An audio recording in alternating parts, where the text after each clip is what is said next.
वर्षाचा त्याला विषय असल्याच पाहिजे बरोबर जाय बरं 35 वर्षाचा वाढला पाहिजे ना आलं ती गाला बरोबर आहे पण गेला काय जाऊ दे हे मानतिक नाही गायला व्यवस्थित नेऊन गोत्यात बांध बांधशील ना का मेल्याच्या सार्थक होण्यासारखं करशील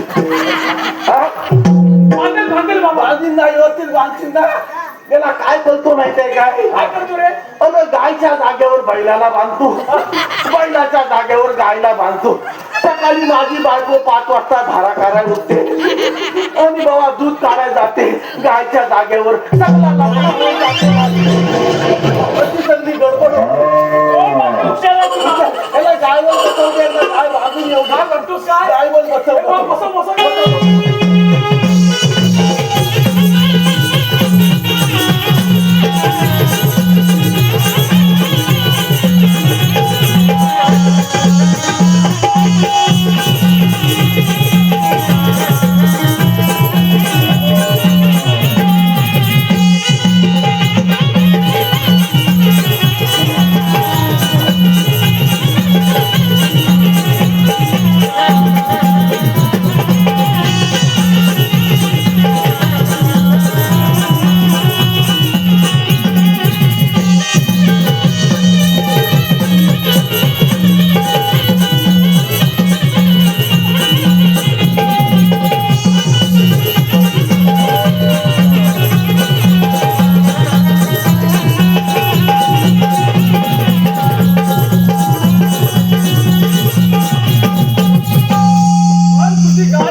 लाच मारते म्हणजे काय आणि हा दूध काढतो काढतो मेला काय तुला सांगू एक नंबरचा फटाफोर फटा मेला जन्मात आला ना अमावस्याच्या रात्री जन्मात आला म्हणून काय झालं मेला 12:30ला जन्माला आला बरोबर अमावस्याच्या रात्री अमावस्याच्या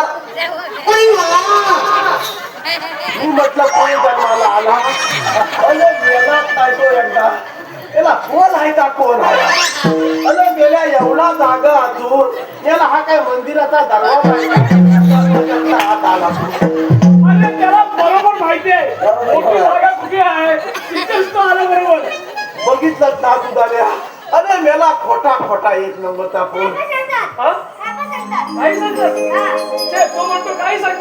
मेल्यावर संस्कार चांगलं नाही म्हणजे करायचे कुणी मी करायला पाहिजे मेल्याचं कर्म चांगलं नाही 35 वर्षाचा घोटा एवढा मोठा घोडा झाला तरी तुझा मेल्याला कसं काय समजत नाही भाव कथा या परमेश्वरानं माझ्या पदनात जन्माला घातला तुझा लिहा आपण कोणाच्या संगतीत राहणारी लोक अरे आपण श्रीकृष्ण देवांच्या सवकडे आहोत बरोबर ना म्हणजे ह्याने कत्तल राहायला पाहिजे बरोबर ना अरे ते तर आहेच बाबा ह्या मानव प्राणी कत्तल राहायला पाहिजे हा मनुष्य देह आपल्याला 84 कोटी योनी फिरल्यानंतर आपल्याला हा मनुष्य देह प्राप्त झाला बरोबर ना अगदी बरोबर त्रेतायुग गेलं द्वापारयुग गेलं सतयुग गेलं आणि आता कलियुग आहे कलियुग आले ना आणि या कलियुगामध्ये काय झालंय माहितीये काय कलियुगामध्ये पापाचा भाग जास्त वाढलेला आहे बरोबर ना त्या काळात त्रेतायुगात द्वापारयुगात रावण एकच होता बरोबर ना पण आता या कलियुगात बरंच रावण जन्माला आलेलं आहे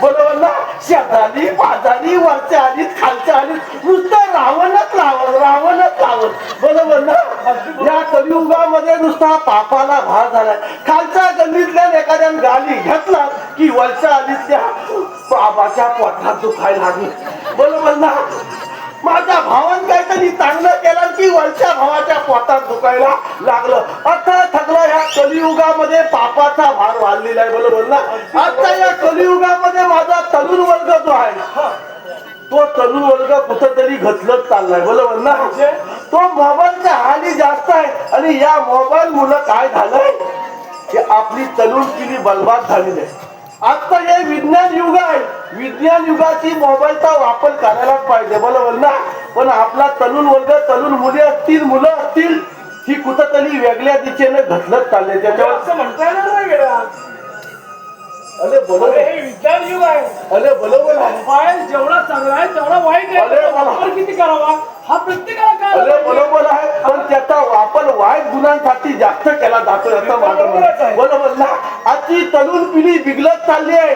बापाचं ऐकत नाहीत, आईचं ऐकत नाहीत, कोणाचं ऐकत नाहीत. ह्याच्याबरोबर भानगड कर, त्याच्याबरोबर भानगड कर.